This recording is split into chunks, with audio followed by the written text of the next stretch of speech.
नमस्कार दोस्तों, यह है एन की कक्षा 11 की पाठ्य पुस्तक है विश्व इतिहास के कुछ विषय। ठीक है ना, इसमें अपना लास्ट पार्ट चल रहा है। यहाँ से शुरू करेंगे पढ़ें। तो चलिए हर एक फैक्ट हर एक लाइन को आराम से समझते हुए पढ़ते हुए याद करते हुए चलते हैं, और जितने क्वेश्चन बनेंगे उन सभी को देखेंगे, क्योंकि हर एक लाइन इम्पोर्टेंट है। तो चलिए शुरू करते हैं। चीनी साम्राज्य दल का उदय।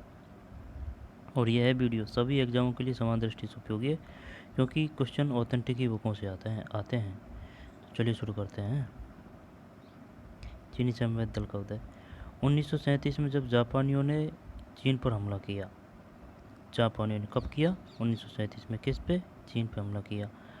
तो कुओमिनीतांग पीछे हट गया। इस लंबे और थकाने वाले युद्ध ने चीन को कमज़ोर कर दिया। 1945 और 1949 के दरमियान कीमतें 30% महीने की रफ्तार से बढ़ी। इससे आम आदमी की ज़िंदगी तबाह हो गई। ग्रामीण चीन में दो संकट थे, एक पर्यावरण संबंधी जिसमें बंजर जमीन, वनों का नाश और बाढ़ शामिल थे। दूसरा सामाजिक आर्थिक, जो विनाशकारी जमीन प्रथा, ऋण, आदिम प्रौद्योगिकी और निम्न स्तरीय संचार के कारण था।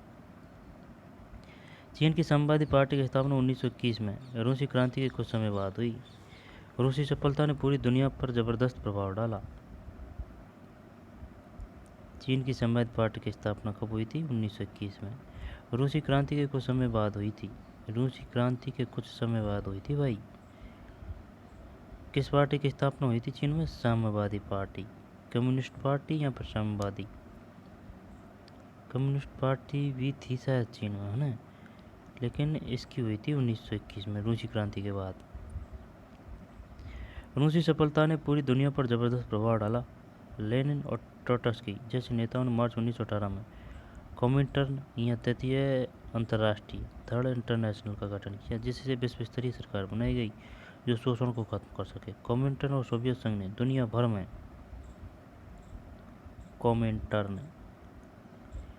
भर में साम्यवादी पार्टियों का समर्थन किया।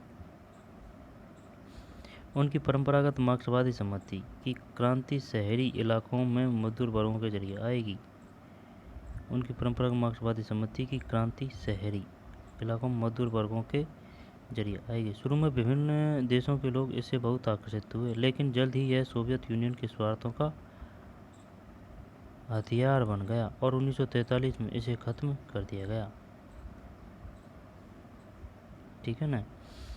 माओ त्सुंग 1893 से 1976 ने, जो सीसीपी के प्रमुख नेता के रूप में उभरे, क्रांति के कार्यक्रमों को किसानों पर आधारित करते हुए एक अलग रास्ता चुना। 1893 से 1976। माओ सेतुंग 1893 से 1976, जो सीसीपी है ना, सीसीपी के प्रमुख नेता के रूप में उभरे, क्रांति के कार्यक्रमों को किसानों पर आधारित करते हुए एक अलग रास्ता चुना। उनकी सफलता से चीनी साम्यवादी पार्टी एक शक्तिशाली राजनीतिक ताकत बनी। साम्यवादी पार्टी अंततः कुओमिंतांग पर जीत हासिल की। कुओमिंतांग दो पार्टी थी चीन में, एक तो साम्यवादी पार्टी और ये कुओमिंतांग कम्युनिस्ट पार्टी है शायद, है ना, नेशनल कुछ ऐसे है, आ जाएगा नाम, है ना। माओ से तुंग के आमूल परिवर्तनवादी तौर तरीकों को जियांगसी में देखा जा सकता है। यहाँ पहाड़ों में 1928-1934 में उन्होंने कुओमिंतांग के हमलों से सुरक्षित शिविर लगाए, मजबूत किसान परिसंघ सोवियत का गठन किया, जमीन पर कब्जा और पुनर्वितरण के साथ एकीकरण हुआ। दूसरे नेताओं से हटकर माओ ने आज़ाद सरकार और सेना पर जोर दिया। वे महिलाओं की समस्याओं से अवगत थे और उन्हें ग्रामीण महिलाओं संघों को उभरने में प्रोत्साहन दिया। उन्होंने शादी के नए कानून बनाए, जिसमें आयोजित शादियों और शादी के समझौते, खरीदने और बेचने पर रोक लगाई और तलाक को आसान बनाया। 1930 में जुनूबू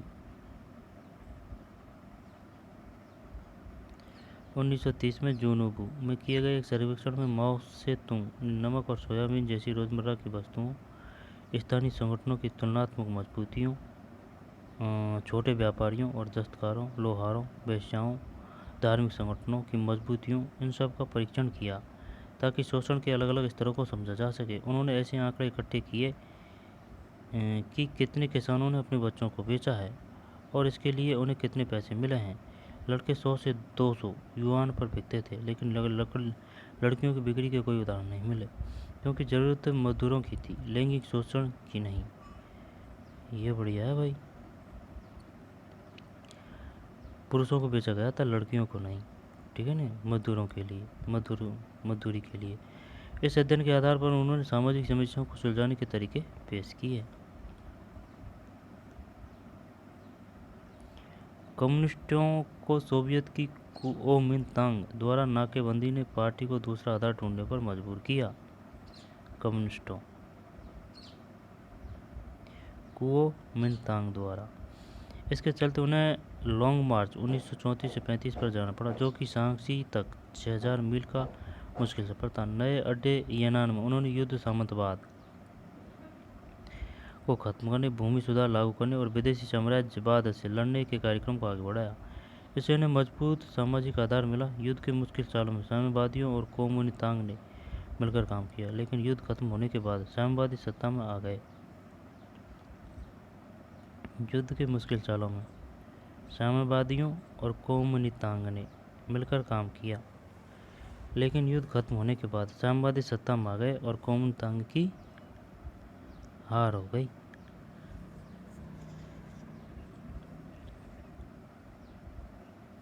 युद्ध के मुश्किल सालों में साम्यवादियों और कोमुनितांग ने मिलकर काम किया, लेकिन युद्ध खत्म होने के बाद साम्यवादी सत्ता में आ गए और कोमुनितांग की हार हो गई। दोबारा देख ले भाई। कम्युनिस्टों की सोवियतों की कुओमिंतांग द्वारा नाकेबंदी ने पार्टी को दूसरा आधार ढूंढने पर मजबूर किया। इसके चलते उन्हें लॉन्ग मार्च 1934-35 पर जाना पड़ा, जो कि शांसी तक 6000 मील का मुश्किल सफ़र था। नए अड्डे येनान में उन्हें युद्ध सामंतवाद को खत्म करने, भूमि सुधार लागू करने और विदेशी साम्राज्यवाद से लड़ने के कार्यक्रम को आगे बढ़ाया। इससे उन्हें मजबूत सामाजिक आधार। युद्ध के मुश्किल सालों में साम्यवादियों और कोमुनितांग ने मिलकर काम किया, दोनों पार्टियों ने। बताइए चीन में कौन कौन सी पार्टियां थी? 4 ऑप्शन देगा वो, साम्यवादियों और कोमुनितांग ने। लेकिन युद्ध खत्म होने के बाद साम्यवादी सत्ता में आ गए और कोमुनितांग की हार हो गई।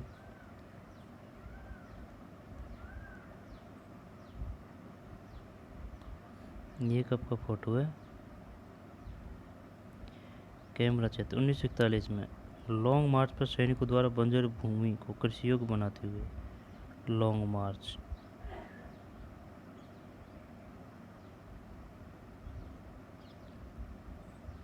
नए जनवाद की स्थापना 1949 से 65। फिर ऊपर देख लेते हैं लॉन्ग मार्च। लॉन्ग मार्च में क्या होता था? भूमि को कृषि योग्य बनाते हुए हैं, ये है लॉन्ग मार्च।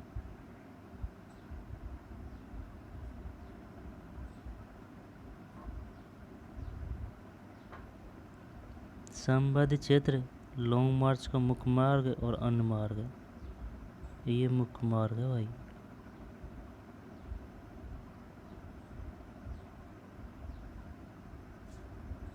येनान है ना, यांगसी नदी, आंगहो नदी, कांगसी, मकांग नदी, यूनान, क्वांगसी, ताइवान, पीत नदी, पोकिंग नदी। यह आ चुका है। पीत नदी कहाँ है? आंगो नदी, यांगसी नदी है ना, कांगसी, आंगहो, यांगसी, कांगसी, क्वांगसी, 7 नदी हैं। मकांग नदी,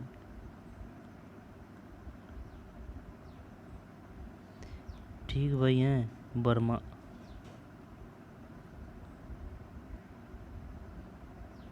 बीजिंग है, पीकिंग है शायद, जो बीजिंग है शायद, जब हांगो नदी, यांगसी नदी, येनान, सचुवान, जूचिन, ताइवान, कांगसी, यूनान, पीकिंग, कोरिया, बाहरी मंगोलिया और मंचूरिया।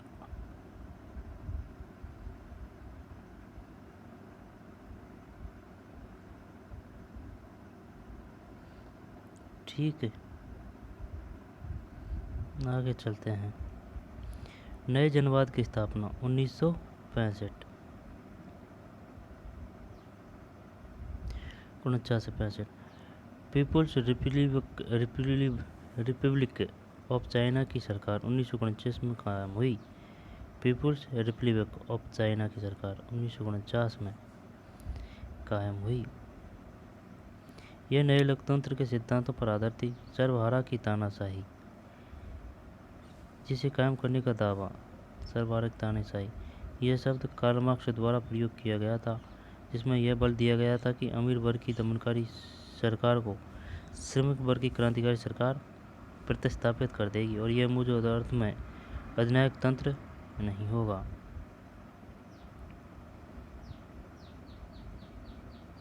जिसे कायम करने का दावा सोवियत संघ का था। से भिन्न नया लोकतंत्र सभी सामाजिक वर्गों का गठबंधन था। अर्थव्यवस्था के मुख्य क्षेत्र सरकार के नियंत्रण में रखे गए और निजी कारखानों और भूस्वामित्व को धीरे धीरे खत्म किया गया। यह कार्यक्रम 1953 तक चला, जब सरकार ने समाजवादी बदलाव का कार्यक्रम शुरू करने की घोषणा की। 1953 तक।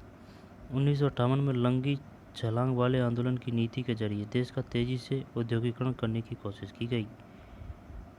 लंबी छलांग वाले आंदोलन,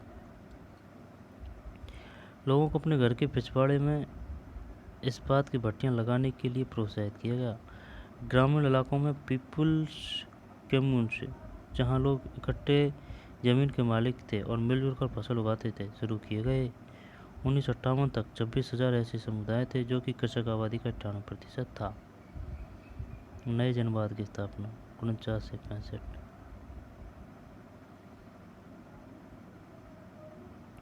1958 तक 26,000 ऐसे समुदाय थे जो कि कृषक आबादी का 98% था।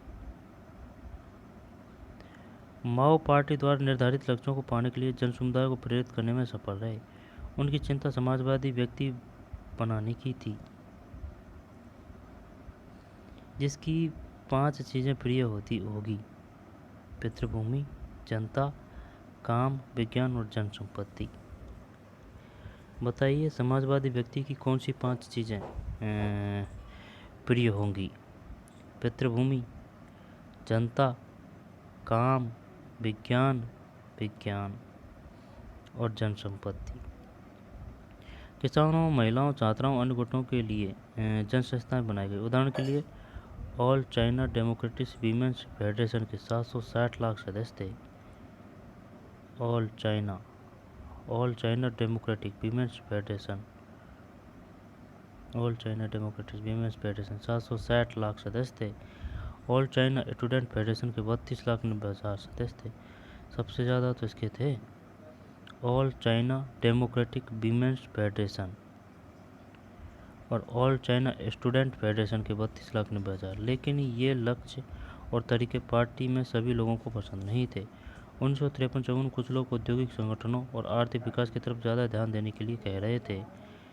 लियू साओची 1896 से 1969 और तंग सियाओपिंग 1904 से 1997 ने कम्यून प्रथा को बदलने की कोशिश की, क्योंकि यह बहुत कुशलता से काम कर रही थी। कम्यून प्रथा को घरों के पिछवाड़ों में बनाई गई स्टील और औद्योगिक लिहाज से अनुपयोगी था। 1953-54 में कुछ लोग औद्योगिक संगठनों और आर्थिक विकास की तरफ ज़्यादा ध्यान देने के लिए कह रहे थे। लियू साओची 1896 से 1969, तंग सियाओपिंग 1904 से 1997 ने कम्यून प्रथा को बदलने की कोशिश की, क्योंकि यह बहुत कुशलता से काम नहीं कर रही थी। घरों के पिछवाड़े में बनाई गई स्टील उद्योग के लिहाज से अनुपयोगी था। ठीक। दसरों का टकराव 1965 से 78।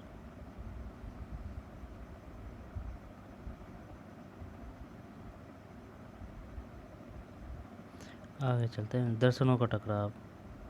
समाजवादी व्यक्ति की रचना के इच्छुक माओवादियों और दक्षता के बजाय विचारधारा पर माओ के बल देने की आलोचना करने वालों के बीच संघर्ष चला।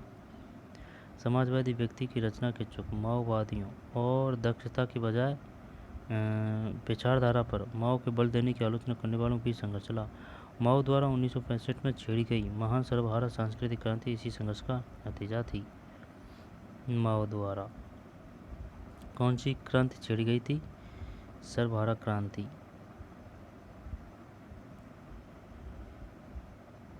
जो उन्होंने अपने आलोचकों का सामना करने के लिए शुरू की। पुरानी संस्कृति, पुरानी रिवाजों, पुरानी आदतों के खिलाफ अभ्यास छेड़ने के लिए रेड्स गार्ड्स, मुख्य छात्रों सेना का इस्तेमाल किया गया। छात्रों और पेशेवर लोगों को जनता से ज्ञान हासिल करने के लिए ग्रामीण इलाकों में भेजा गया। विचारधारा साम्यवादी होना पेशेवर ज्ञान से ज़्यादा महत्वपूर्ण थी। विचारधारा साम्यवादी होना, ठीक है ना। दोषारोपण और नारेबाजी ने तर्कसंगत बहस की जगह ले ली। सांस्कृतिक क्रांति से खलबली का दौर शुरू हो गया। पार्टी कमज़ोर हो गई और अर्थव्यवस्था और शिक्षा व्यवस्था में भारी रुकावट आई। 1960 के उत्तरार्ध में प्रभाव बदलने लगा और 1975 में एक बार फिर पार्टी ने अधिक सामाजिक अनुशासन और औद्योगिक अर्थव्यवस्था का निर्माण करने पर जोर दिया ताकि चीन शताब्दी के खत्म होने से पहले एक शक्तिशाली देश बन सके। सामाजिक अनुशासन और औद्योगिक अर्थव्यवस्था का निर्माण करने पर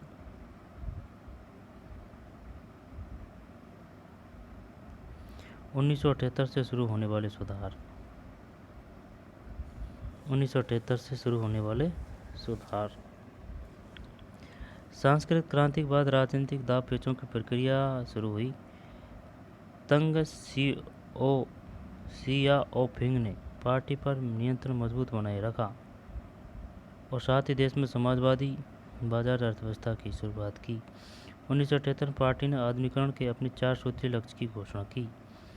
यह था विज्ञान, उद्योग, कृषि और रक्षा विकास। पार्टी से सवाल जवाब न करने की हद तक बहस की इजाज़त थी। सवाल जवाब न करने की हद तक बहस की इजाज़त थी।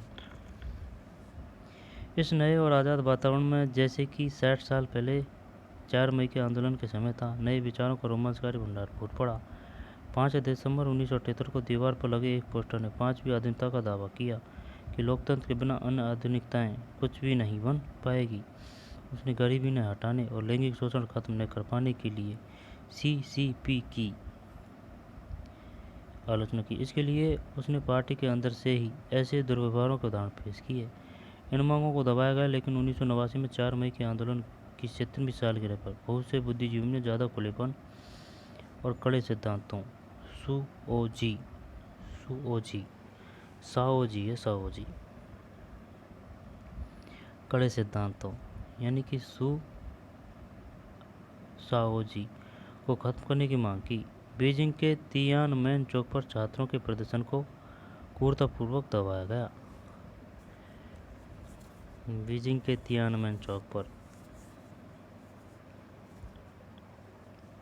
दुनिया भर में इसकी कड़ी आलोचना हुई, है ना, छात्रों के प्रदर्शन को। सुधार के बाद के समय में चीन के विकास के विषय पर दोबारा बहस शुरू हुई। पार्टी द्वारा समर्थित प्रधानमंत्री मजबूत राजनीतिक नियंत्रण, आर्थिक खुलेपन और विश्व बाजार से जुड़ाव पर आधारित है। आलोचकों का कहना है कि सामाजिक गुटों, क्षेत्रों, पुरुषों और महिलाओं के बीच बढ़ती हुई असमानताओं से सामाजिक तनाव बढ़ रहा है। बाजार पर जो भारी महत्व दिया जा रहा है, इस पर सवाल खड़े कर रहा है। अंत में पहले के पारंपरिक विचार और पुनर्जीवित हो रहे हैं, जैसे कि कन्फ्यूशियसवाद और यह तर्क कि पश्चिम की नकल करने के बजाय चीन अपनी परंपरा पर चलते हुए आधुनिक समाज बना सकता है। कन्फ्यूशियसवाद और यह तर्क कि पश्चिम की नकल करने के बजाय चीन अपनी परंपरा पर चलते हुए आधुनिक समाज बना सकता है। कन्फ्यूशियसवाद।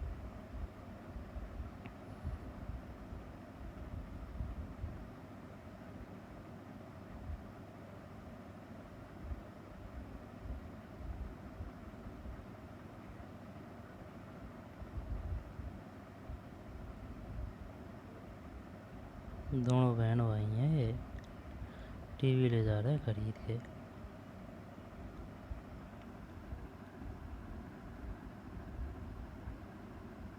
लेकिन ये हाथ का फोटो कैसा है? शायद ये दस्ताना पहन रखे हैं हाथ में।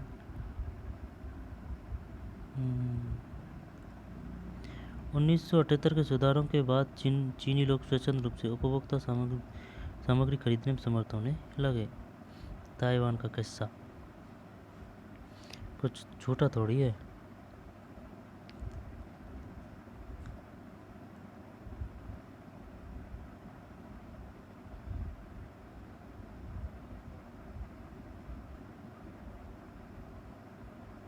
आगे चलते हैं। ताइवान का किस्सा।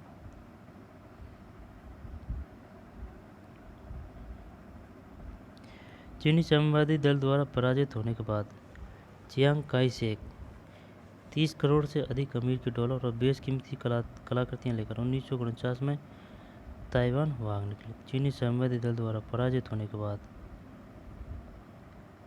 चियांग काई शेक 30 करोड़ से अधिक अमेरिकी डॉलर और बेशकीमती कलाकृतियां लेकर 1949 में ताइवान भाग निकले। अच्छा, साम्यवादी दल द्वारा पराजित होने के बाद कौन? Chiang Kai Shek.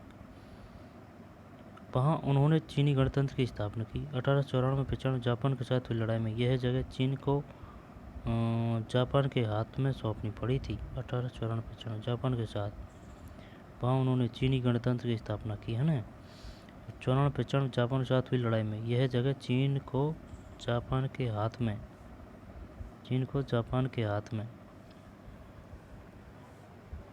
यह जगह चीन को जापान के हाथ में सौंपनी पड़ी और तब से वह जापानी उपनिवेश बनी हुई थी।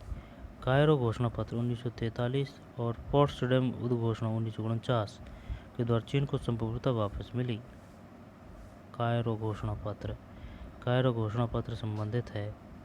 पोट्सडाम उद्घोषणा संबंधित है 1943 कायरो, पोट्सडाम 1949।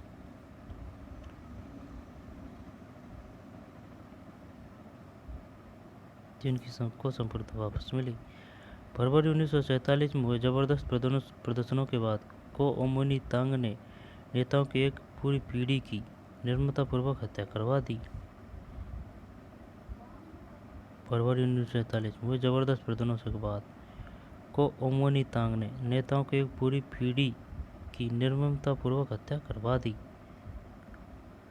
कोमिंतांग ने 1947 में जबरदस्त प्रदर्शनों के बाद कोओमितांग ने नेताओं की एक पूरी पीढ़ी की, ठीक है, चियांग काई शेक के नेतृत्व में कोओमितांग ने एक दमनकारी सरकार की स्थापना की। चियांग काई शेक तो वो भागा कौन सा था? ये चियांग काई शेक ही तो भागा था ये। फरवरी 1947 में जबरदस्त प्रदर्शनों के बाद कोमिंतांग ने नेताओं की एक पूरी पीढ़ी की निर्ममतापूर्वक हत्या करवा दी। चियांग काई शेक के नेतृत्व में कोमिंतांग ने एक दमनकारी सरकार की स्थापना की, बोलने की और राजनीतिक विरोध करने की आज़ादी छीन ली और सत्ता की जगहों से स्थानीय आबादी को पूरी तरह बाहर कर दिया। फिर भी उन्होंने भूमि सुधार लागू किया, जिसके चलते खेती की उत्पादकता बढ़ी। उन्होंने अर्थव्यवस्था का भी आधुनिकीकरण किया, जिसके चलते 1973 में कुल राष्ट्रीय उत्पाद के मामले में ताइवान पूरे एशिया में जापान के बाद दूसरे स्थान पर रहा। उन्होंने अर्थव्यवस्था का भी आधुनिकीकरण किया, जिसके चलते 1973 में कुल राष्ट्रीय उत्पाद के मामले में ताइवान पूरे एशिया में जापान के बाद दूसरे स्थान पर रहा। अच्छा, अर्थव्यवस्था जो मुख्यतः व्यापार पर आधारित थी लगातार वृद्धि करती गई, लेकिन अहम बात यह है कि अमीर और गरीब के बीच भी अंतराल लगातार घटता गया।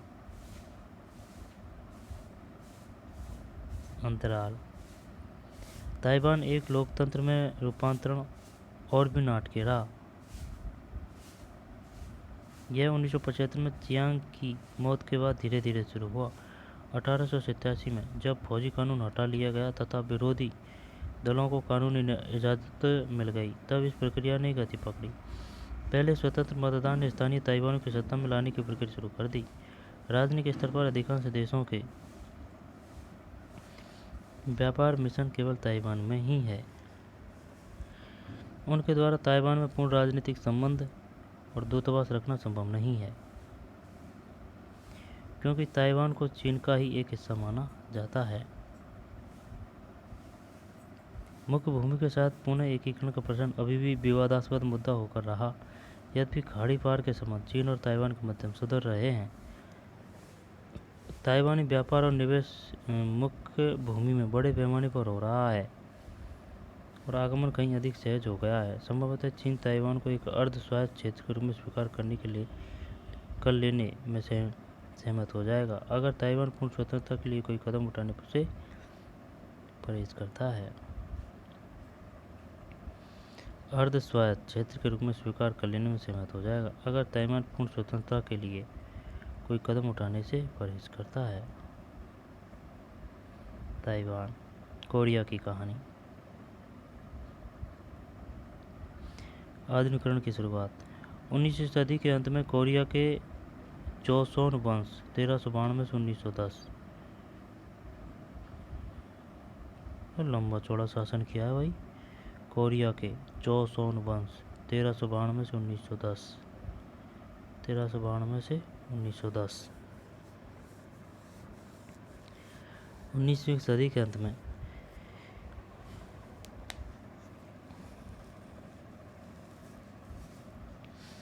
कोरिया के जोसोन वंश ने आंतरिक और सामाजिक संघर्ष का सामना किया और इसके साथ ही उसे चीन, जापान और पश्चिमी देशों का विदेशी दबाव भी सहना पड़ा।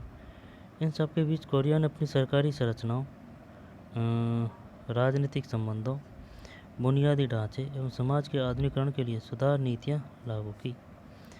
दशकों के राजनीतिक हस्तक्षेप के बाद साम्राज्यवादी जापान ने 1910 में अपनी कॉलोनियों के रूप में कोरिया पर जबरन कब्जा कर लिया। दोबारा से ले है ना भाई, बात आ रही है कोरिया की कहानी। कोरिया पर किस वंश का शासन था? जोसोन वंश 1392 से 1910 लंबा चौड़ा शासन किया है भाई। जोसोन वंश ने आंतरिक और सामाजिक संघर्ष का सामना किया। इसके साथ ही उसे चीन, जापान, पश्चिमी देशों का विदेशी दबाव भी सहना पड़ा। इन सब के बीच कोरिया ने अपनी सरकारी संरचनाओं, राजनीतिक संबंधों, बुनियादी ढांचे एवं समाज के आधुनिकीकरण के लिए सुधार नीतियां लागू की। इन सब के बीच कोरिया ने अपनी सरकारी संरचनाओं, राजनयिक संबंधों, बुनियादी ढांचे एवं समाज के आधुनिकीकरण के लिए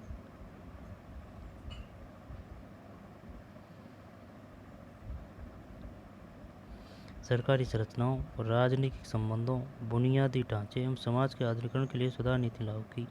दशकों के राजनीतिक हस्तक्षेप के बाद साम्राज्यवादी जापान ने 1910 में अपनी कॉलोनी के रूप में कोरिया पर जापान ने 1910 में कॉलोनी के रूप में कोरिया पर जबरन कब्जा कर लिया।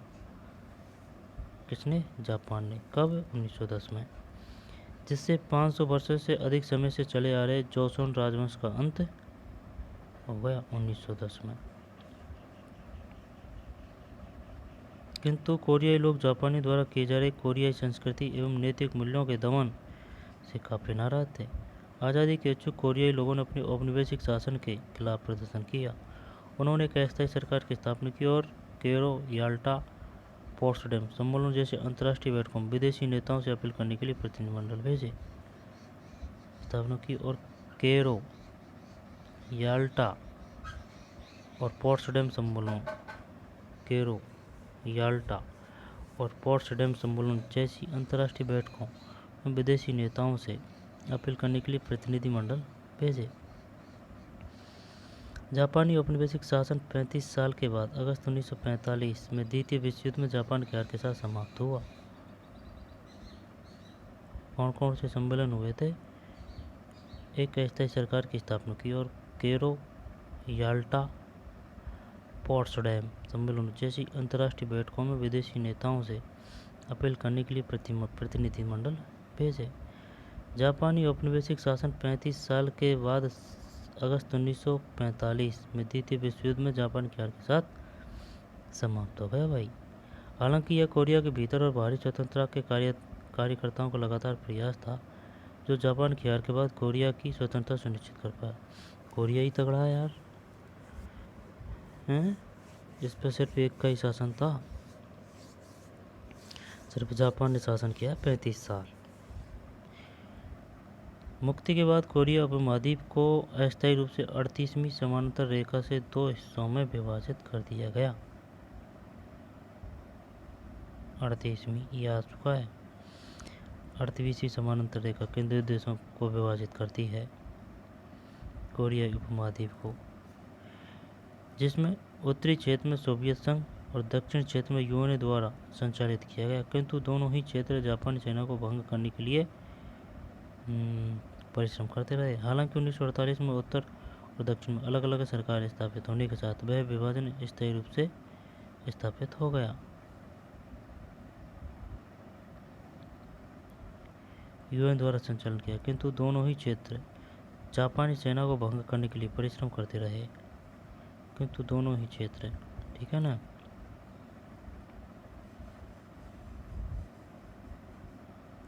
जापान से स्वतंत्रता का जश्न मनाते हुए कोरियाई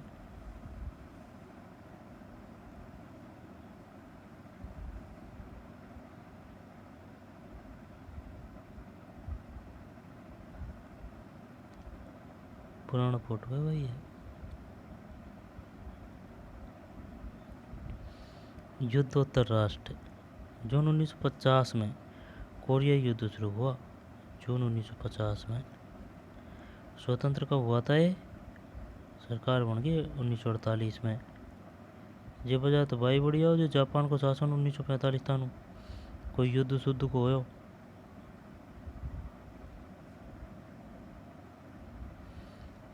है ना, लेकिन बा हमला करवा नागासाकी हिरोशिमा पर जब ही बाका अपनी वेसन सुबह को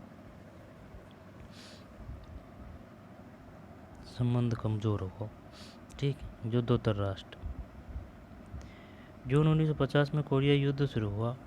दक्षिण कोरिया में अमेरिकी अगुवाई वाली संयुक्त राष्ट्र सेना और उत्तर कोरिया में कम्युनिस्ट चीन सेना के समर्थन से शीत युद्ध काल का एक छद्म युद्ध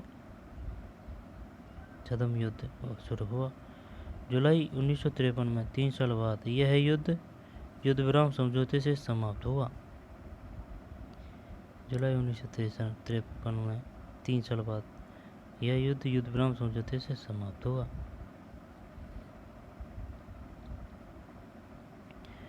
अब पढ़ रहे अपन युद्धोत्तर राष्ट्र। जून 1950 में कोरियाई युद्ध शुरू हुआ। दक्षिण कोरिया में अमेरिकी अगुवाई वाली संयुक्त राष्ट्र सेना और उत्तरी कोरिया में कम्युनिस्ट चीन सेना के समर्थन से शीत युद्ध काल का एक छद्म युद्ध शुरू हुआ। जुलाई 1953 में 3 साल बाद यह युद्ध विराम समझौते से समाप्त हुआ।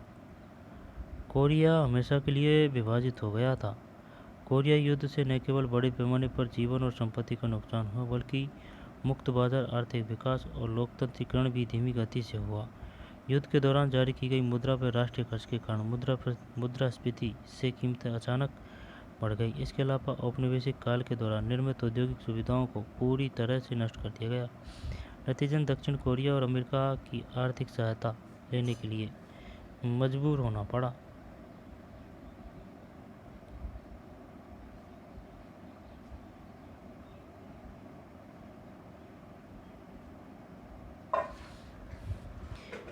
यद्यपि दक्षिण कोरिया के पहले राष्ट्रपति सिंगमैन री, दक्षिण कोरिया ना, अमेरिका ने इसका सपोर्ट किया था। चीन रूस ने उत्तरी कोरिया का। 1948 में कोरियाई युद्ध के बाद लोकतांत्रिक प्रक्रिया के माध्यम से चुने गए थे, लेकिन उन्होंने अवैध संवैधानिक संशोधन के माध्यम से 2 बार अपना प्रशासन काल बढ़ाया। अप्रैल 1960 में नागरिकों ने इस तरह की धांधली से होने वाले चुनावों के खिलाफ विरोध किया और री को इस्तीफा देने के लिए मजबूर होना पड़ा, जिसे कोरिया में अप्रैल क्रांति के नाम से जाना जाता है। यह आ सकता है भाई, अप्रैल क्रांति कहाँ हुई थी? उत्तरी कोरिया, दक्षिण कोरिया, चीन, रूस, ताइवान, दक्षिण कोरिया। एक प्रोत्साहन के रूप में शुरू हुई इस क्रांति से री के प्रशासन काल के दौरान लोगों की दबी भावनाएं प्रदर्शनों और मांगों के रूप में उठने लगी। हालांकि री प्रशासन के इस्तीफे के बाद स्थापित हुई लोकतांत्रिक पार्टी की सत्ता आंतरिक विभाजन और संघर्ष के चलते नागरिकों की मांगों का उचित उत्तर नहीं दे पाई, बल्कि सुधारवादी राजनीतिक शक्तियां उभरी और छात्र आंदोलनों ने एकीकरण आंदोलन का रूप ले लिया। सेना के अधिकारियों द्वारा इसको समर्थन नहीं मिला। मई 1961 में सेना के अधिकारियों द्वारा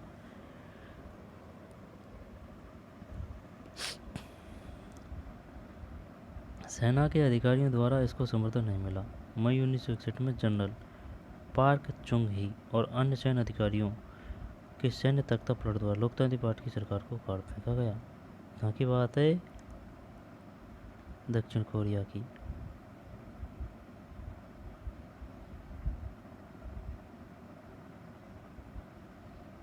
नहीं दे पाई, बल्कि सुधारवादी राजनीतिक शक्तियां उभरी और छात्र आंदोलन ने एकीकरण आंदोलन का रूप ले लिया। सेना के अधिकारियों द्वारा इसको समर्थन नहीं मिला। मई 1961 में जनरल पार्क जुंग ही और अन्य सैन्य अधिकारियों ने सैन्य तख्ता पलट द्वारा लोकतांत्रिक पार्टी की सरकार को काट फेंका गया। तीव्र औद्योगिकरण एवं मजबूत नेतृत्व।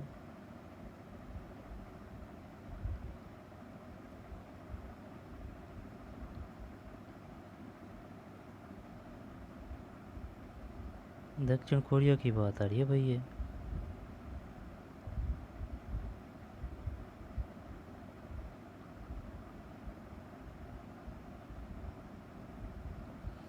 पार्क जुंग ही और अन्य सैन्य अधिकारियों के सैन्य तख्ता पलट द्वारा लोकतांत्रिक पार्टी की सरकार को काट फेंका गया। तीव्र औद्योगिकरण एवं मजबूत नेतृत्व। अक्टूबर 1963 के चुनाव में सैन्य नेता पार्क चुंग ही राष्ट्रपति बने। पार्क प्रशासन ने देश में आर्थिक विकास के लिए एक राज्य आधारित निर्यात उन्मुख नीति अपनाई। निर्यात उन्मुख नीति सरकार की 5 वर्षीय आर्थिक योजनाओं ने बड़े कॉरपोरेट फर्मों का समर्थन किया, रोजगार के विस्तार पर भारी जोर दिया और कोरिया की प्रतिस्पर्धात्मकता को बढ़ावा दिया। 1960 के दशक से कोरिया का अभूतपूर्व आर्थिक विकास शुरू हुआ। 1960 के दशक से जब राज्य नीति आयात प्रतिस्थापन औद्योगिकी ISI से निर्यात पर केंद्रित हो गई।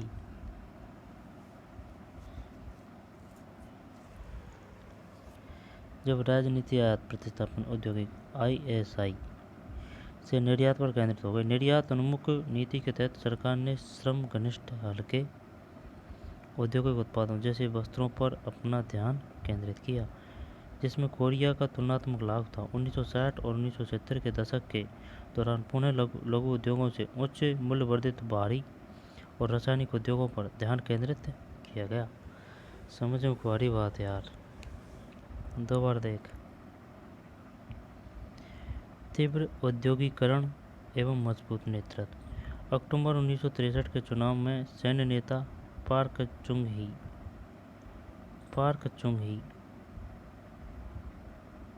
राष्ट्रपति बने। पार्क प्रशासन ने देश में आर्थिक विकास के लिए एक राज्य आधारित निर्यात मुक्त नीति अपनाई। सरकार की 5 वर्षीय आर्थिक योजनाओं ने बड़े कॉरपोरेट फर्मों का समर्थन किया, रोजगार के विस्तार पर भारी जोर दिया और कोरिया की प्रतिस्पर्धा को बढ़ावा दिया। 1960 के दशक से कोरिया का अभूतपूर्व आर्थिक विकास शुरू हुआ। अभूतपूर्व, लेकिन ये बता नहीं रहा है ये उत्तरी कोरिया की बात है या दक्षिण कोरिया की बात है। जब राजनीति आयात प्रतिस्थापन औद्योगिक ISI से निर्यात पर केंद्रित हो गई। निर्यात उन्मुख नीति के तहत सरकार ने श्रम घनिष्ठ हल्के औद्योगिक उत्पादों जैसे वस्त्रों पर अपना ध्यान केंद्रित किया, जिसमें कोरिया का तुलनात्मक लाभ था। 1960 और 1970 के दशक के दौरान पुणे लघु उद्योगों से उच्च मूल्यवर्धित भारी और रासायनिक उद्योगों पर ध्यान केंद्रित किया गया। इस्पात, अलॉय धातु, मशीनरी, जहाज निर्माण, इलेक्ट्रॉनिक्स और रासायनिक उत्पादन को आर्थिक विकास की दौड़ में सबसे महत्वपूर्ण उद्योगों के रूप में चुना गया। 1970 में ग्रामीण जनसंख्या को प्रोत्साहन और कृषि क्षेत्र के आधुनिकीकरण के लिए नया गांव सैमोन आंदोलन की शुरुआत हुई। 1970 में ग्रामीण जनसंख्या को प्रोत्साहन और कृषि क्षेत्र के आधुनिकीकरण के लिए नया गांव सैमोन आंदोलन की शुरुआत हुई। इस अभियान का उद्देश्य लोगों को निष्क्रिय और निराशावान जीवन से सक्रिय और आशावान बनाना था। 1970 में ग्रामीण जनसंख्या को प्रोत्साहन और कृषि क्षेत्र के आधुनिकीकरण के लिए नया गांव सैमोल आंदोलन कहाँ हुआ था? कोरिया। कब? 1970 में। सैमोल क्या है? आंदोलन है एक, सैमोल है। इस अभियान का उद्देश्य लोगों को निष्क्रिय और निराशावान जीवन से सक्रिय और आशावान बनाना था। इस अभियान द्वारा ग्रामीण लोगों को अपने गांवों के विकास और समुदाय की जीवन शैली को सुधारने के लिए सशक्त किया गया। आगे जाकर इस अभियान का औद्योगिक संयंत्रों और शहरी क्षेत्रों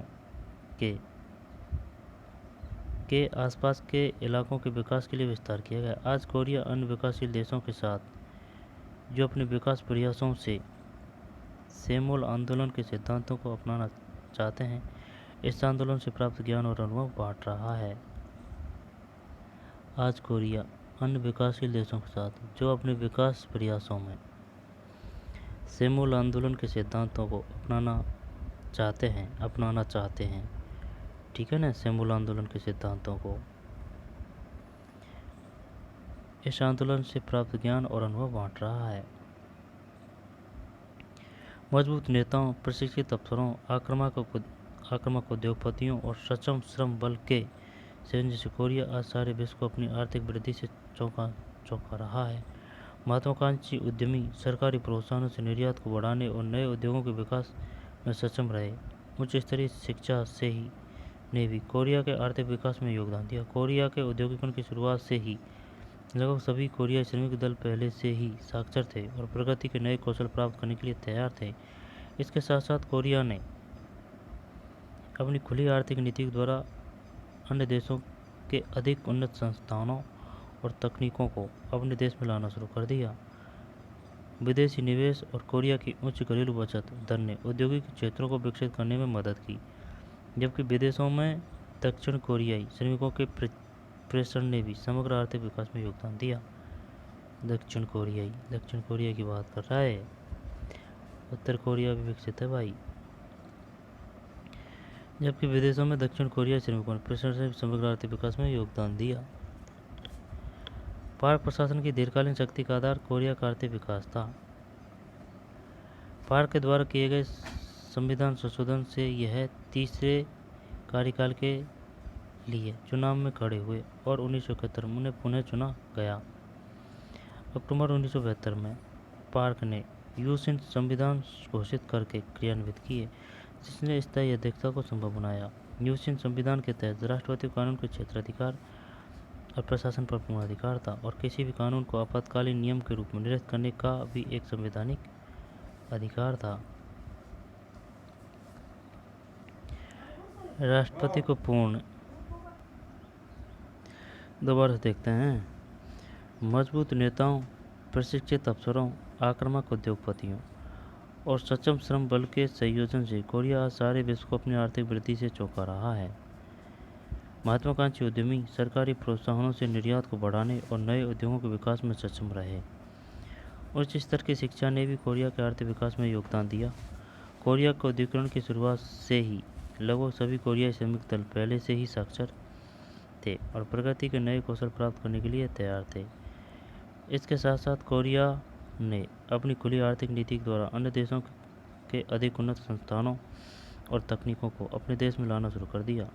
विदेशी निवेश और कोरिया की उच्च घरेलू बचत दर ने औद्योगिक क्षेत्रों को विकसित करने में मदद की, जबकि विदेशों में दक्षिण कोरियाई श्रमिकों के प्रेषण ने भी समग्र आर्थिक विकास में योगदान दिया। पार्क प्रशासन की दीर्घकालीन शक्ति का आधार कोरिया का आर्थिक विकास था। पार्क के द्वारा किए गए संविधान संशोधन से वह तीसरे कार्यालय के चुनाव में खड़े हुए और 1971 में उन्हें पुनः चुना गया। अक्टूबर 1972 में पार्क ने यूसिन संविधान घोषित करके क्रियान्वित किया पार्क ने, जिसने स्थायी अध्यक्षता को संभव बनाया। यूएन संविधान के तहत राष्ट्रपति को कानून के क्षेत्राधिकार और प्रशासन पर पूर्ण अधिकार था। यूएन संविधान किसने घोषित किया था, कब किया था? अक्टूबर 1972 में। किसने? पार्क। किधर गया? पार्क प्रशासन। पार्क के द्वारा किए गए संविधान संशोधन से वह तीसरे कार्यालय के लिए चुनाव में खड़े हुए और 1971 में उन्हें पुनः चुना गया। अक्टूबर 1972 में पार्क ने यूएन संविधान घोषित करके क्रियान्वित किया, जिसे स्थायी अध्यक्षता को संभव बनाया। यूएन संविधान के तहत राष्ट्रपति को कानून के क्षेत्राधिकार और प्रशासन पर पूर्ण अधिकार था और किसी भी कानून को आपातकालीन नियम के रूप में निरस्त करने का भी एक संवैधानिक अधिकार था, यानी पूरी पावर राष्ट्रपति के अंदर में। राष्ट्रपति को पूर्ण अधिकार प्रणाली के साथ देश के आर्थिक विकास में प्रगति के लिए लोकतंत्र एक तरह से अस्थायी रूप से निलंबित हो गया। लोकतंत्र। हालांकि 1979 में दूसरे तेल संकट से देश की आर्थिक नीतियों, जो कि भारी रासायनिक उद्योग में मुख्य निवेश रखती थी, में काफ़ी बाधाएं आई। इसके साथ साथ छात्रों, विद्वानों, विपक्ष ने लगातार यूएन संविधान के खिलाफ प्रदर्शन किया, क्योंकि पार्क प्रशासन ने आपातकालीन उपायों के आह्वान और राजनीतिक अस्थिरता का दमन कर दिया। इस आर्थिक संकट और राजनीतिक अस्थिरता के बीच पार्क का प्रशासन अक्टूबर 1979 में पार्क chung hee की हत्या के साथ खत्म हो गया। इस आर्थिक संकट और राजनीतिक अस्थिरता के बीच पार्क का प्रशासन अक्टूबर 1979 में पार्क chung hee की हत्या के साथ खत्म हो गया। लोकतंत्र की मांग और निरंतर आर्थिक विकास। लोकतंत्रीकरण की मांग और निरंतर आर्थिक विकास। लोकतंत्रीकरण की इच्छा पार्क chung hee की मृत्यु के साथ बढ़ी, लेकिन दिसंबर 1979 में फिर एक बार एक सैन्य नेता चुन डू हवन की अगुवाई में सैन्य तख्तापलट का मंच तैयार हुआ। मई 1980 में चुन के सैन्य गुट के विरुद्ध लोकतंत्र की मांग करने वाले छात्रों और नागरिकों द्वारा राष्ट्र के प्रमुख शहरों में विभिन्न विरोध प्रदर्शन हुए। चुन डू हवन सैन्य दल ने पूरे देश में मार्शल कानून को लागू करके लोकतंत्र आंदोलन को दबा दिया। मार्शल कानून को लागू करके किंतु ग्वांगजू शहर में विशेष रूप से छात्र और नागरिक लगातार मार्शल कानून को समाप्त करने की मांग कर रहे थे। ग्वांगजू शहर में हालांकि चुन के सैन्य दल ने लोकतंत्रीकरण के लिए विरोध प्रदर्शन कर रहे लोगों की आवाज़ को दबा दिया। उसी वर्ष के अंत में चुन यूएन संविधान के तहत एक अप्रत्यक्ष चुनाव के माध्यम से राष्ट्रपति बने। चुन प्रशासन ने अपनी सरकार को स्थिर बनाने के लिए लोकतांत्रिक प्रभाव का मजबूती से दमन किया। हालांकि चुन प्रशासन ने अंतर्राष्ट्रीय आर्थिक दृष्टिकोण से कोरिया के आर्थिक विकास को 1980 के 1.7% से बढ़ाकर 1983 तक 13.2% कर दिया और मुद्रास्फीति को भी कम कर दिया। आर्थिक विकास ने शहरीकरण, शिक्षा के स्तर में सुधार और मीडिया की प्रगति को जन्म दिया। इसके फलस्वरूप नागरिकों में अपने राजनीतिक अधिकारों की आत्म जागरूकता बढ़ी, जिससे राष्ट्रपति के प्रत्येक चुनाव के लिए संवैधानिक संशोधन की मांग की गई।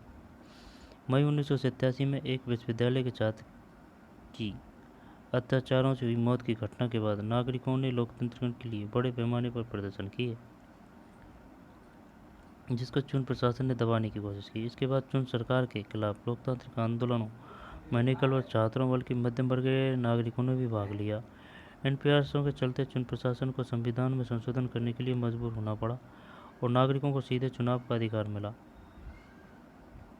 कोरियाई लोकतंत्र का एक नया अध्याय इस प्रकार से शुरू हुआ।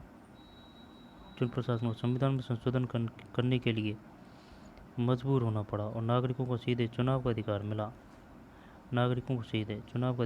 कोरियाई लोकतंत्र का एक नया अध्याय इस प्रकार से शुरू हुआ। कोरियाई लोकतंत्र और आईएमएफ संकट। कोरियाई लोकतंत्र और आईएमएफ संकट।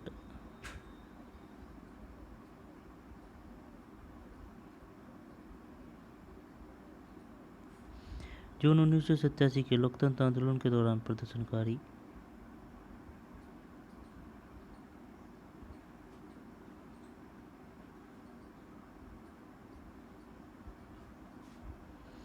कोरियाई लोकतंत्र और आईएमएफ संकट। नए संविधान के अनुसार 1971 के बाद से पहला प्रत्यक्ष चुनाव दिसंबर 1987 में हुआ। लेकिन विपक्षी पार्टियों की एकजुटता में विफलता के कारण चुन के सैन्य दल के एक साथी सैन्य नेता रो ताहेबू का चुनाव हुआ।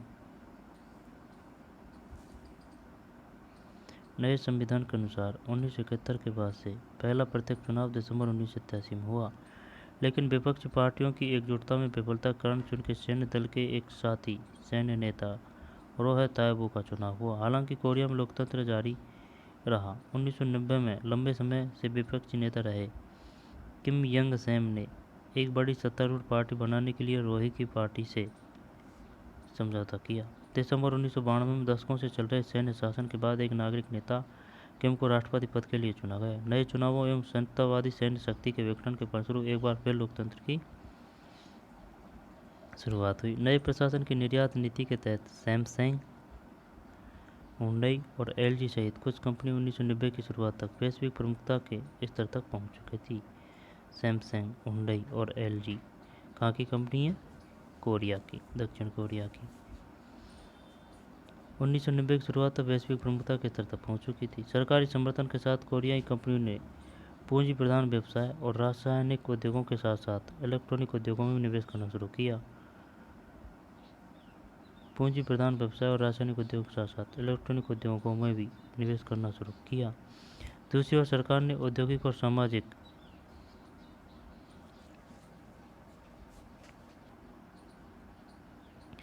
सरकारी समर्थन के साथ साथ नए प्रशासन की निर्यात नीति के तहत सैमसंग, हुंडई, एलजी सहित कुछ कंपनियां 1990 की शुरुआत तक वैश्विक प्रमुखता के स्तर तक पहुंच चुकी थी। सरकारी समर्थन के साथ कोरियाई कंपनियों ने पूंजी प्रधान व्यवसाय और रासायनिक उद्योगों के साथ साथ इलेक्ट्रॉनिक उद्योगों में निवेश करना शुरू किया। दूसरी ओर सरकार ने औद्योगिक और सामाजिक बुनियादी ढांचे के निर्माण पर ध्यान देना जारी रखा। इस बीच कोरिया के बाजार को अन्य देशों के लिए खोलने के लिए नव उदारवादी दबाव में किम प्रशासन ने 1996 में आर्थिक सहयोग और विकास संगठन OECD में शामिल होने का निर्णय लिया। 1996 में आर्थिक सहयोग और विकास संगठन OECD और कोरिया की अंतर्राष्ट्रीय प्रतिस्पर्धा को मजबूत करने का प्रयास शुरू किया, लेकिन व्यापार घाटे में बढ़ोतरी, वित्तीय संस्थाओं द्वारा खराब प्रबंधन, संगठनों द्वारा बेईमान व्यापारिक संचालन के कारण कोरिया को 1997 में विदेशी मुद्रा संकट का सामना करना पड़ा। 1997 में विदेशी मुद्रा संकट का सामना करना पड़ा, लेकिन व्यापार घाटे में बढ़ोतरी, वित्तीय संसाधनों द्वारा खराब प्रबंधन, संगठनों द्वारा बेईमानी व्यापारिक संचालन के कारण कोरिया को 1997 में इस संकट को अंतर्राष्ट्रीय मुद्रा कोष IMF द्वारा आपात वित्तीय सहायता के जरिए संभालने की कोशिश की गई। यही नहीं, इस आर्थिक संकट में पूरे देश ने एक साथ प्रयास किए। नागरिकों ने गोल्ड कलेक्शन मूवमेंट के माध्यम से विदेशी ऋण भुगतान के लिए सक्रिय रूप से योगदान दिया। गोल्ड कलेक्शन मूवमेंट के माध्यम से विदेशी ऋण भुगतान के लिए सक्रिय रूप से योगदान दिया।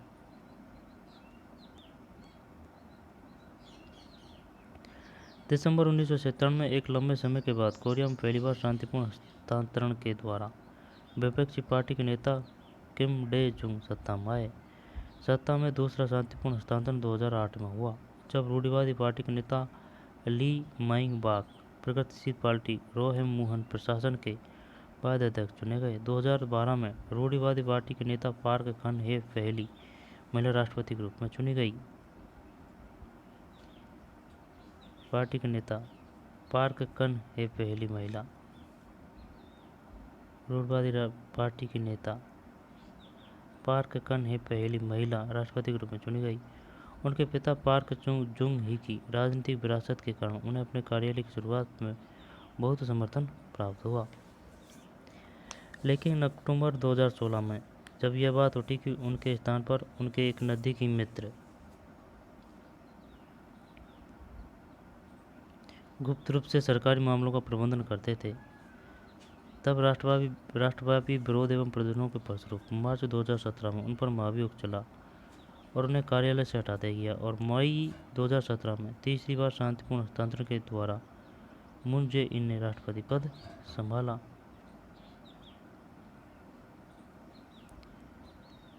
2012 में रूढ़िवादी पार्टी की नेता पार्क गन-हे पहली महिला राष्ट्रपति के रूप में चुनी गई। उनके पिता पार्क जुंग ही की राजनीतिक विरासत के कारण उन्हें अपने कार्यालय की शुरुआत में बहुत समर्थन प्राप्त हुआ।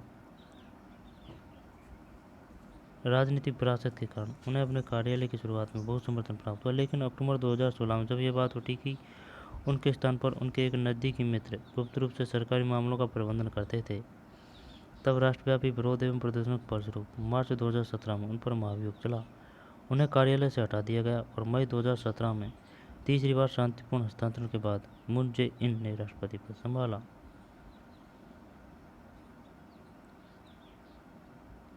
मून जे-इन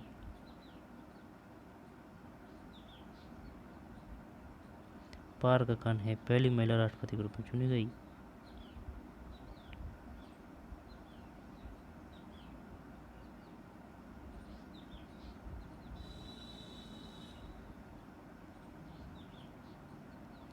2016 में नागरिकों के नेतृत्व में किए गए कैंडल लाइट विरोध में देश के लोकतांत्रिक कानून और प्रणालियों की सीमाओं के भीतर राष्ट्रपति के इस्तीफे की मांग कर रहे नागरिकों का शांतिपूर्ण प्रदर्शन कोरियाई लोकतंत्र की परिपक्वता को दर्शाता है। कोरियाई लोकतंत्र आर्थिक विकास का कर्जदार है, लेकिन यह देश की गणतंत्रता को प्रोत्साहित करने वाले कोरियाई नागरिकों की राजनीतिक जागरूकता ही है जिसने आज इस देश को आगे बढ़ाने में प्रमुख भूमिका निभाई। कौन सा देश है वर्तमानकालीन सियोल शहर?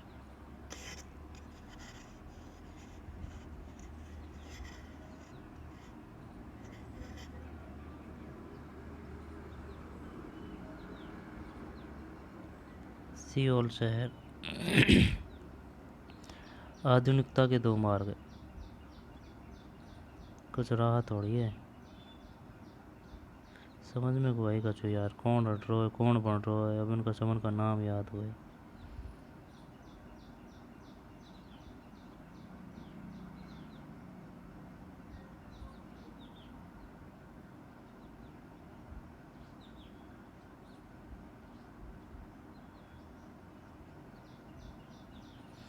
ये बात बड़ी काफ़ी है भाई। 1980 में 1.7% बढ़ाकर 1983 में ओनली 3 साल में 13.2% कर दिया।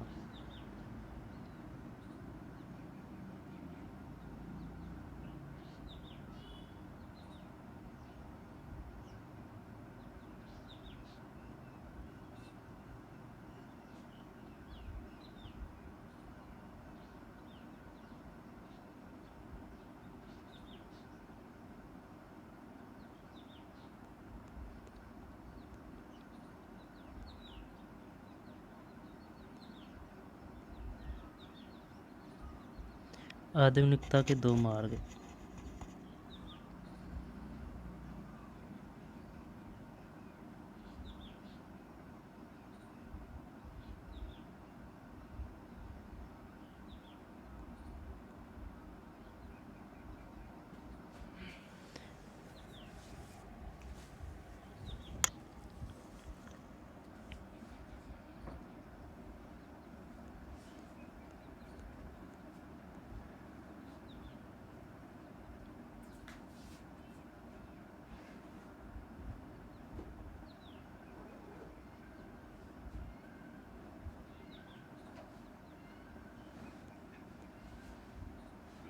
आधुनिकता के दो मार्ग।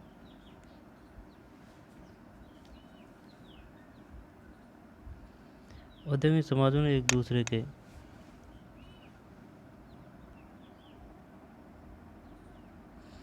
आधुनिकता के दो मार्ग। आराम से हैं। औद्योगिक समाजों ने एक दूसरे के जैसे बनने की बजाय आधुनिकता के अपने अपने मार्ग बनाए। ताइवान का किस्सा और कोरिया की कहानी के साथ चीन और जापान का इतिहास दिखाता है कि किस तरह अलग अलग ऐतिहासिक परिस्थितियों ने आज़ाद और आधुनिक देश बनाने की बिल्कुल अलग राह तैयार की। जापान अपनी आज़ादी बनाए रखने में सफल रहा और पारंपरिक हुनर और प्रथाओं को नए तरीके से इस्तेमाल कर पाया। तथापि कुलीन वर्ग के नेतृत्व में हुए आधुनिकीकरण ने एक उग्र राष्ट्रवाद को जन्म दिया और एक शोषणकारी सत्ता को बरकरार रखा, जिसने विरोध और लोकतंत्र की मांग का गला घोंट दिया।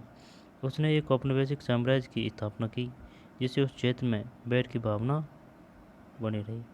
उसने एक औपनिवेशिक साम्राज्य की स्थापना की जिससे उस क्षेत्र में बैर की भावना बनी रही और अंदरूनी विकास भी प्रभावित हुआ।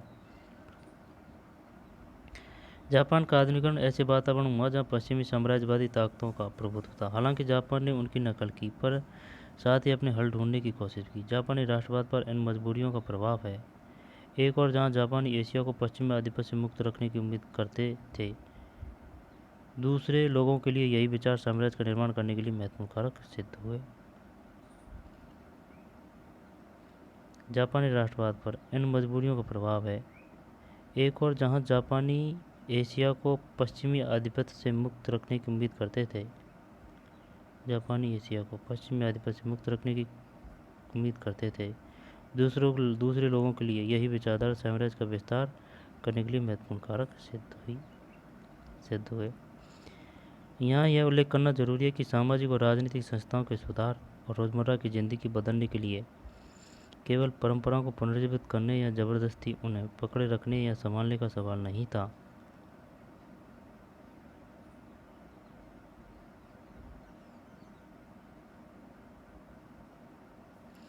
यहाँ यह उल्लेख करना जरूरी है कि सामाजिक और राजनीतिक संस्थाओं के सुधार और रोजमर्रा की जिंदगी को बदलने के लिए केवल परंपराओं को पुनर्जीवित करने या जबरदस्ती उन्हें पकड़े रखने या संभालने का सवाल नहीं था, बल्कि उन्हें नए और अलग रचनात्मक तरीके से इस्तेमाल करने की बात थी। उदाहरण के लिए मेजी स्कूल पद्धति ने यूरोपीय और अमेरिकी प्रथाओं के अनुरूप नए विषयों की शुरुआत की।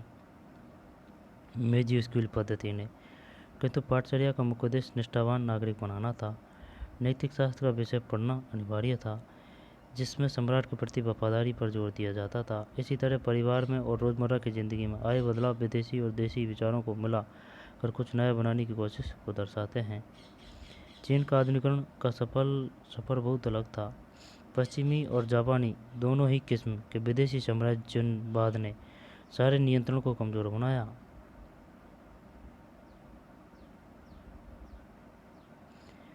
और राजनीतिक सामाजिक व्यवस्था तोड़ने के लिए महान बना दिया। इसके चलते ज़्यादातर लोगों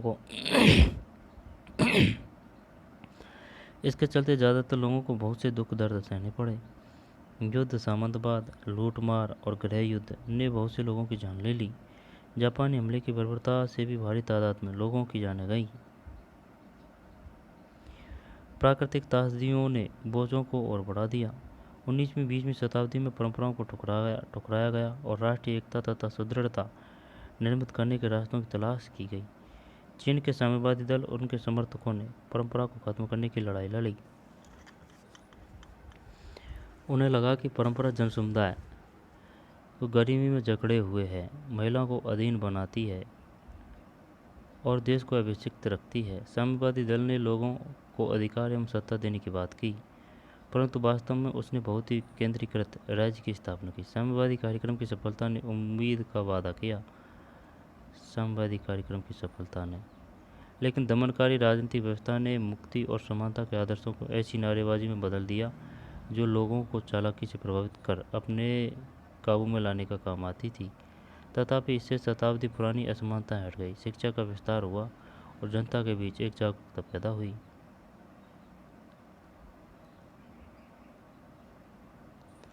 पार्टी में अब बाजार संबंधी सुधार किए और चीन को आर्थिक दृष्टि से ताकतवर बनाने में कामयाब हुए, जबकि राजनीतिक व्यवस्था अब भी कड़े नियंत्रण में है। अब समाज बढ़ती असमानताओं का सामना कर रहा है और सदियों से दबी परंपराएं पुनर्जीवित होने लगी है। यह नई स्थिति एक बार फिर एक सवाल खड़ा करती है कि चीन किस तरह अपनी ज़रूरत को बरकरार रखते हुए अपना विकास कर सकता है। पार्टी ने अब बाजार संबंधी सुधार किए, चीन को आर्थिक दृष्टि से ताकतवर बनाने में कामयाब हुई, जबकि राजनीतिक व्यवस्था अभी कड़े नियंत्रण में है। अब समाज बढ़ती असमानताओं का सामना कर रहा है और सदियों से दबी परंपराएं पुनर्जीवित होने लगी है। यह नई स्थिति एक बार फिर यह सवाल खड़ा करती है कि चीन किस तरह अपनी धरोहर को बरकरार रखते हुए अपना विकास कर सकता है।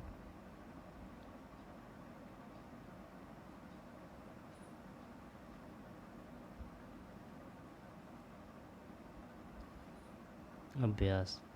मेजी पुनर्स्थापना से पहले की वे अहम घटनाएं क्या थी जिन्होंने जापान के तीव्र आधुनिकीकरण को संभव किया। दूसरा, जापान के विकास के साथ साथ वहाँ की रोज़मर्रा की ज़िंदगी में किस तरह बदलाव आया, चर्चा कीजिए। पश्चिमी ताकतों द्वारा पेश की गई चुनौतियों का सामना छिंग राजवंश ने कैसे किया। सन या सैन के 3 सिद्धांत क्या थे। कोरिया ने 1997 में विदेशी मुद्रा संकट का सामना किस प्रकार किया। निबंध लिखिए संक्षेप में। क्या पड़ोसियों के साथ जापान के युद्ध और उसके पर्यावरण का विनाश तीव्र औद्योगिकरण की जापानी नीति के चलते हुआ। क्या आप जानते हैं कि माओ से तुंग और चीन की साम्राज्य दल ने चीन को मुक्ति दिलाने और उसकी मौजूदा कामयाबी की बुनियाद डालने में सफलता प्राप्त की। क्या पड़ोसियों के साथ जापान के युद्ध और उसके पर्यावरण का विनाश और तीव्र औद्योगिकरण की जापानी नीति के चलते हुआ।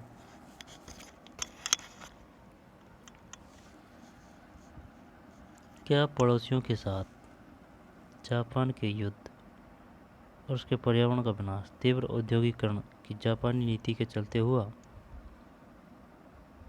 क्या आप मानते हैं कि माओ से तुंग और चीन के साम्राज्य दल ने चीन को मुक्ति दिलाने और उसकी मौजूदा कामयाबी की बुनियादी डालने में सफलता प्राप्त की।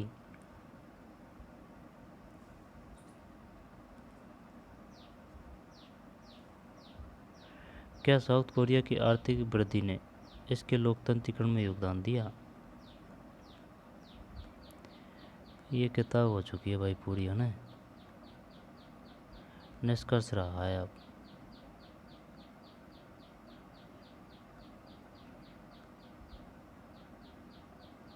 पढ़ लेते हैं निष्कर्ष। विश्व इतिहास के कुछ विषयों पर इस पुस्तक ने आपका परिचय एक लंबी कालावधि से कराया, जिसे प्राचीन, मध्य, आधुनिक युगों में बांटा जा सकता है। मानव बदलाव और विकास के कुछ प्रमुख विषय इस पुस्तक के केंद्र बिंदु रहे हैं।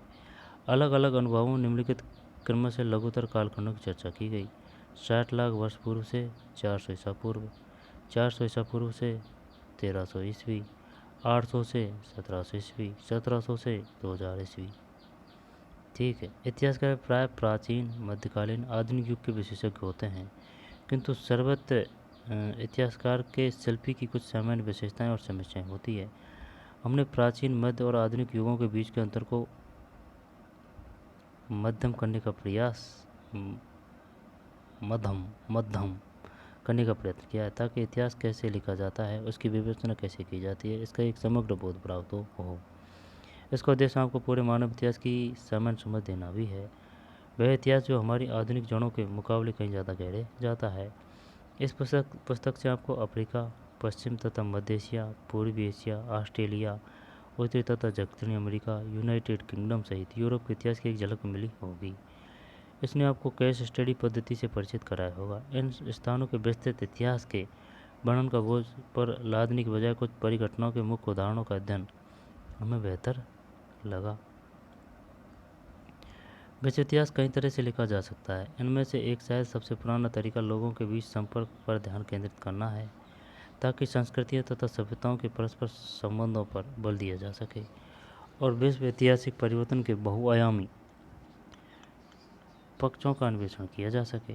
एक अन्य तरीका सापेक्षत, स्वावलंबी किंतु विस्तृत होते आर्थिक विनियम के क्षेत्रों की पहचान करना है, जो संस्कृति और सत्ता के कुछ रूपों को बनाए रखते हैं।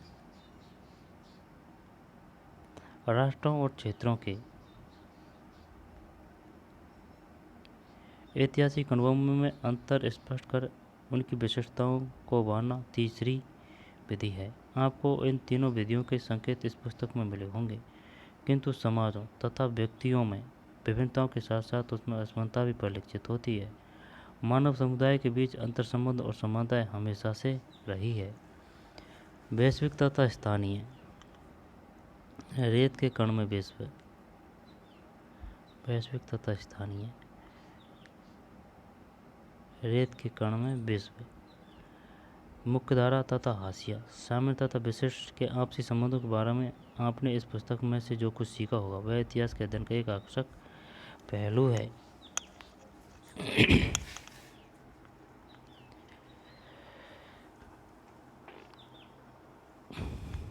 विश्व इतिहास अफ्रीका, एशिया, यूरोप में बिखरी बस्तियों से शुरू होता है। वहाँ से हम मेसोपोटामिया के शहरी जीवन की ओर बढ़े। विश्व इतिहास अफ्रीका, एशिया, यूरोप में बिखरी बस्तियों से शुरू होता है। वहाँ से हम मेसोपोटामिया के शहरी जीवन की ओर बढ़े। आरंभिक साम्राज्य मेसोपोटामिया, मिस्र, चीन, फारस तथा भारत के शहरों के इर्द गिर्द बने थे। इसके बाद इनसे अधिक विस्तृत यूनानी, मकदूनियाई, रोमन, अरब 1200 से मंगोल साम्राज्य बने। इन साम्राज्यों में व्यापार प्रणालियाँ, प्रौद्योगिकी तथा शासन अक्सर अत्यधिक जटिल होते थे। ज़्यादातर वे एक लिखित भाषा के प्रभावी प्रयोग पर निर्भर थे। दूसरे सहस्त्राब्दी के मध्य में 1400 ईस्वी से दूसरे सहस्त्राब्दी के मध्य में 1400 ईस्वी से पश्चिमी यूरोप में प्रौद्योगिकी और संगठनात्मक बदलाव के कारण मानव इतिहास में नए युग का सूत्रपात हुआ। दूसरे सहस्त्राब्दी के मध्य में 1400 ईस्वी से पश्चिमी यूरोप के प्रौद्योगिकीय और संगठनात्मक बदलावों के कारण मानव इतिहास में एक नए युग का सूत्रपात हुआ। ये सभ्यता के पुनर्जागरण या पुनर्जन्म से जुड़े थे। इनका शुरुआती असर उत्तरी इटली में हुआ, लेकिन जल्दी यह पूरे यूरोप में फैल गया। यह पुनर्जागरण उस क्षेत्र के नगरीय जीवन और भूमध्य सागर की मुस्लिम दुनिया तथा वाइजेंटाइन के साथ आदान प्रदान का नतीजा था। समय के साथ 16वीं सदी में विचार तथा खोज अन्वेषकों तथा विजेताओं के साथ अमेरिका, उत्तर और दक्षिण में पहुंच गए। इनमें से कुछ विचार बाद में जापान, भारत और दूसरी जगह तक भी पहुँचे। कुछ विचार बाद में जापान, भारत। विश्व व्यापार, राजनीति तथा संस्कृति में यूरोप का वर्चस्व अब भी कायम नहीं हुआ था। यह 18वीं तथा 19वीं सदी की विशेषता बनी, जब ब्रिटेन में औद्योगिक क्रांति हुई और शेष यूरोप में फैल गई। ब्रिटेन, फ्रांस और जर्मनी ने अफ्रीका तथा एशिया के कुछ हिस्सों पर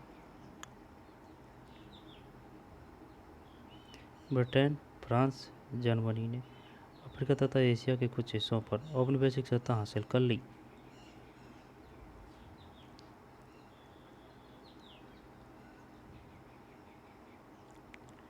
ब्रिटेन, फ्रांस और जर्मनी ने अफ्रीका तथा एशिया के कुछ हिस्सों पर औपनिवेशिक सत्ता हासिल कर ली, जो पुराने साम्राज्यों से अधिक शक्तिशाली थी।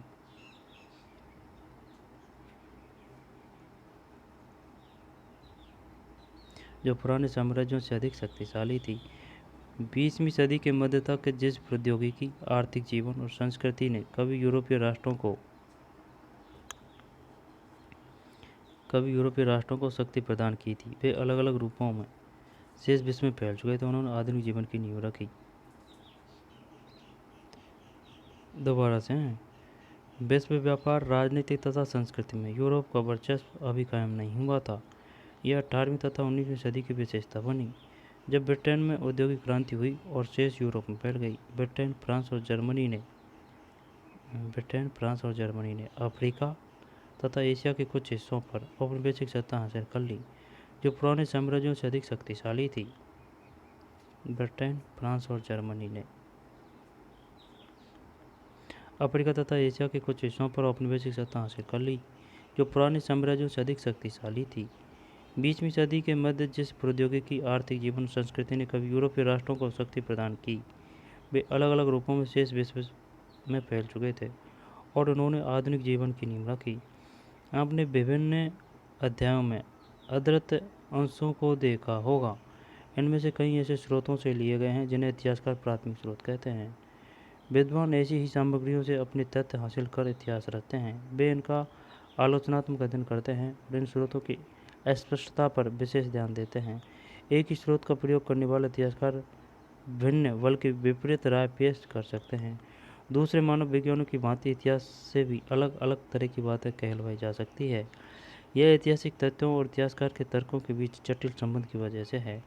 विद्यालय के अंतिम वर्ष में आप भारतीय या दक्षिण एशियाई इतिहास में हड़प्पा युग से आधुनिक भारत के संविधान बनने तक इतिहास के कुछ पहलुओं का अध्ययन करेंगे। विद्यालय के अंतिम वर्ष में आप भारतीय या दक्षिण एशियाई इतिहास में हड़प्पा युग से आधुनिक भारत के संविधान बनने तक के इतिहास के कुछ पहलुओं का अध्ययन करेंगे। एक बार फिर राजनीतिक, आर्थिक, सामाजिक, सांस्कृतिक इतिहास के विवेकपूर्ण मिश्रण प्रबल होगा, जो आपको केस स्टडी पद्धति से कुछ चुने हुए विषयों का अध्ययन करने के लिए आमंत्रित करेगा। हमें उम्मीद है कि ये पुस्तकें आपको कई प्रश्नों के उत्तर ढूंढने में मदद करेगी। इनमें से प्रमुख है, इतिहास पढ़ने की ज़रूरत क्या है। क्या आपको पता है कि प्रतिभाशाली मध्य युग विशेषज्ञ मार्क ब्लॉक ने दूसरे विश्व युद्ध में खाई में रहते हुए लिखी गई अपनी पुस्तक। क्या आपको पता है प्रतिभाशाली मध्य युग विशेषज्ञ मार्क ब्लॉक ने दूसरे विश्व युद्ध में खाई में रहते हुए लिखी गई अपनी पुस्तक द हिस्टोरियंस क्राफ्ट की शुरुआत एक छोटे बच्चे के प्रश्न से की थी। डैडी मुझे बताइए कि ताश का फायदा क्या है। ठीक, ये किताब थी भाई, मैंने पढ़ चुके हैं इसको। और अब आएगी 12वीं की किताब।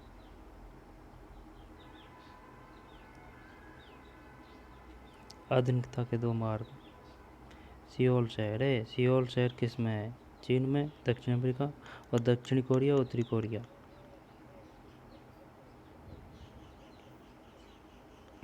कोरियाई लोकतंत्र और IMF संकट। लोकतंत्रीकरण की मांग और निरंतर आर्थिक विकास।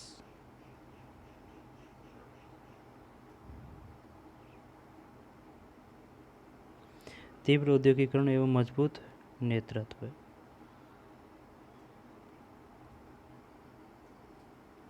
युद्धोत्तर राष्ट्र। जापान से स्वतंत्रता का जश्न मनाते हुए कोरियाई।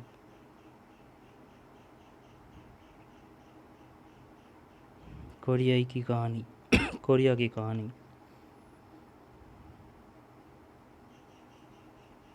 ताइवान का किस्सा।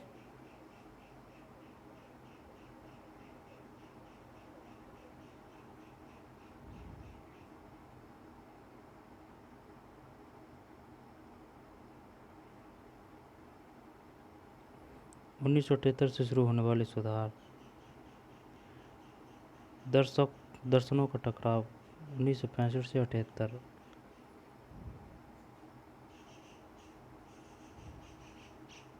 नए जनवाद की स्थापना 49 से 65 1900।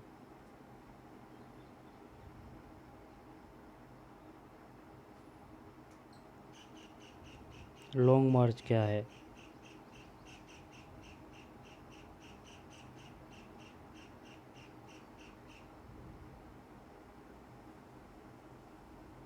चीन संवादी दल का उदय। चीनी।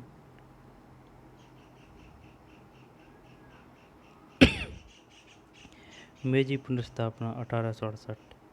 जापान है इधर, इधर चीन है।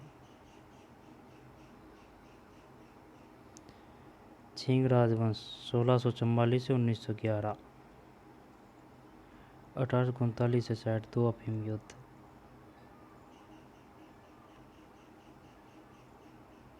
ये समझ में नहीं आई बात भाई, ये क्या बताना चाह रहा है? बढ़ती हुई कीमतों की कहानी।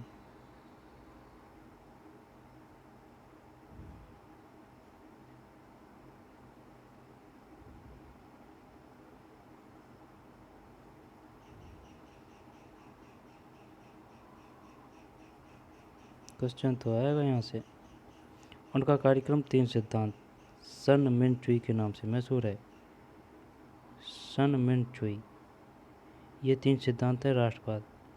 इसका अर्थ था माचू वंश, जिसे विदेशी राजवंश के रूप में देखा जाता था, को सत्ता से हटाना, साथ ही अन्य साम्राज्यवादियों को हटाना, गणतंत्र या गणतांत्रिक सरकार की स्थापना करना, और समाजवाद जो पूंजी का नियमन करे, भूस्वामित्व में बराबरी लाए।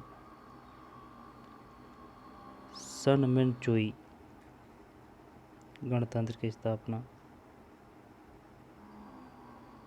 परीक्षा प्रणाली,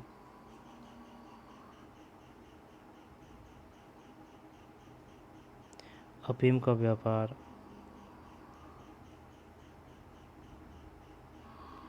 अफीम युद्ध 1839 से 1942। चीन, अब जापान है।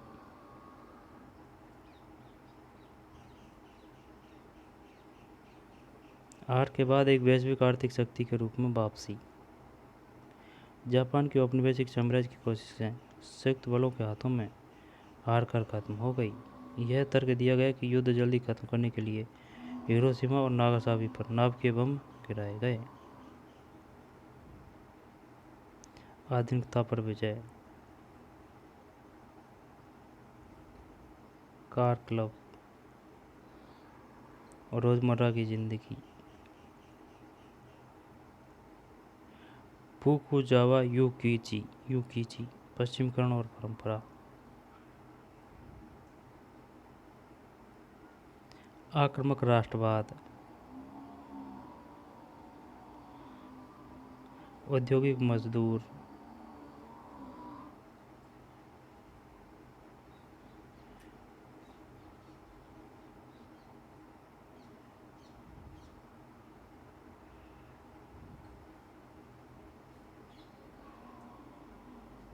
मेजी पुनर्स्थापना। मोरासाकी शिकिबु मोरासाकी शिकिबु गेंजी की कथा।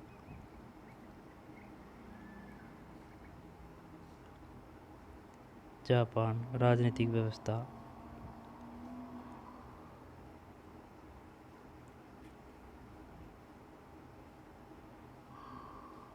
जापान में कुल नाम व्यक्तिगत नाम से पहले लिखा जाता है।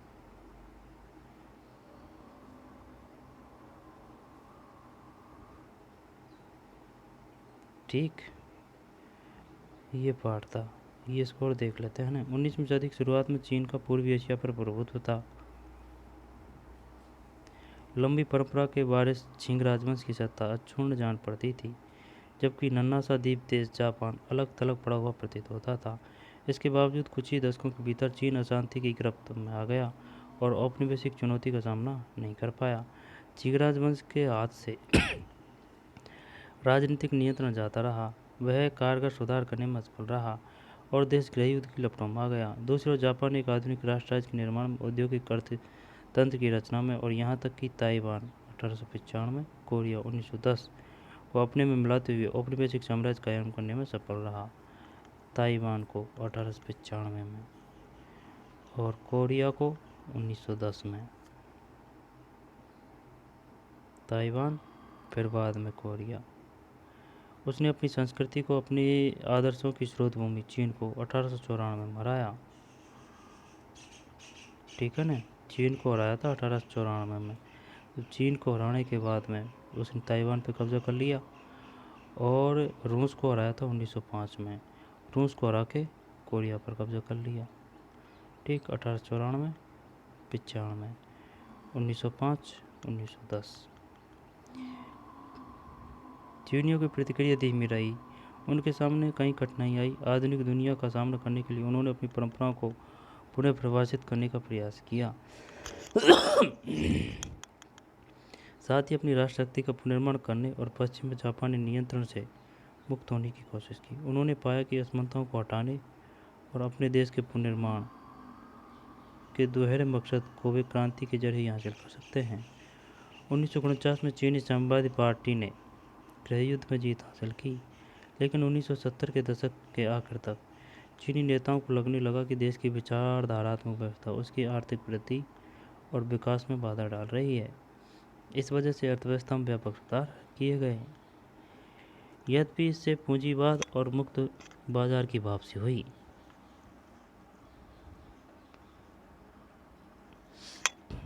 हुई, तथापि साम्यवादी दल का राजनीतिक नियंत्रण अब भी बरकरार रहा।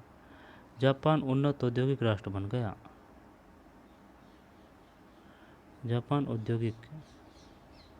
उन्नत औद्योगिक राष्ट्र बन गया, लेकिन साम्राज्य की लालसा ने उसे युद्ध में झोंक दिया। –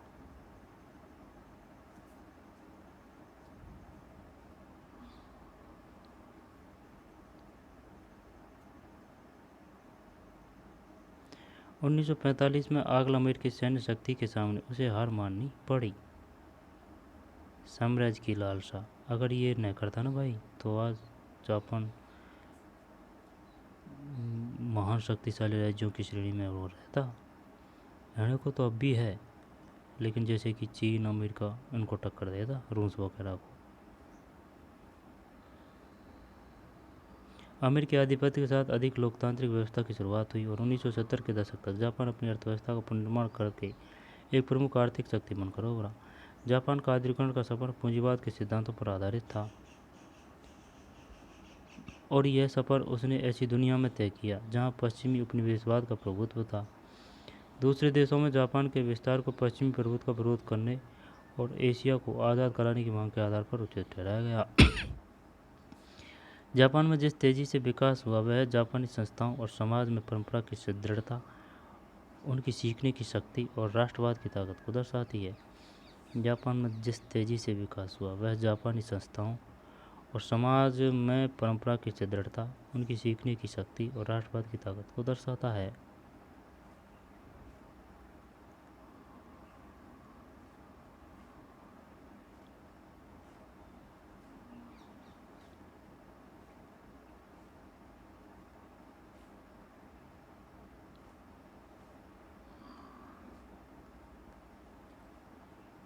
ठीक, तो चलिए मिलते हैं नए वीडियो में।